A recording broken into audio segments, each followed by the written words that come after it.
Nënkryetari i Bashkimit Demokratik për Integrim Arber Ademi sot në preskonferencë tha se raporti i Komisionit Evropian për Maqedoninë e Veriut është shqetësues, pasi i njëjti sipas Ademit po dëshmon se vendi ka ngjecje në rrugën evropiane. Për vlerësimin tepër negativ që Komisioni Evropian i ka dhënë Maqedonisë së Veriut në raportin e tij të fundit për vitin 2025. Ky raport i përfshirë në paketën e zgjerimit paraqet një nga vlerësimet më të dobëta që vendi ynë ka marrë në 10 vitet e fundit. Ai është një pasqyrë e qartë e stagnimit institucional, e mungesës së reformave dhe e mungesës së vullnetit politik për ta çuar vendin përpara në rrugën e tij drejt Bashkimit Evropian. Komisioni Evropian ka folur me një gjuhë të qartë dhe pa ekuivok. Termat që përdoren në raport, pa progres i kufizuar, nuk u morën masa dhe zbatimi mbetet i dobët, përbëjnë një diagnostifikim të rënd të gjendjes së brendshme të shtetit.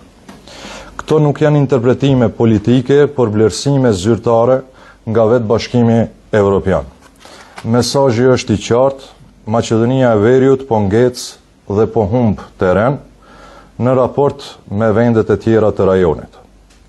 Në qendër të problemit qëndron dështimi i qeverisë për të përmbushur kushtet themelore të hapjes së negociatave, përfshirë klasterin e parë që lidhet me sundimin e ligjit dhe institucionet e drejtësisë. Përkundër viteve të tëra zotimesh, procesi mbetet në vend numëro. Në vend që të ndërtohet moment përpara, shohim mungesë totale të koordinimit, pa aftësi menaxhuese dhe mungesë të vullnetit për reforma të vërteta. Një ndër pikat më kritike që thekson raporti është dështimi për të realizuar ndryshimet kushtetuese, të cilët janë kusht i qartë i vendosur nga Këshilli Evropian.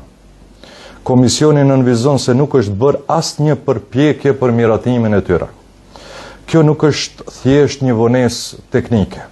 Kjo është shkelje e një zotimi ndërkombëtar dhe dëmton seriozisht kredibilitetin e shtetit para partnerëve tanë evropian. Paq shqetësuese është gjendja në sundimin e ligjit, pavarësinë e gjyqësorit dhe në luftën kundër korrupsionit. Komisioni konstaton se nuk ka pasur asnjë progres në këto fusha thelbësore.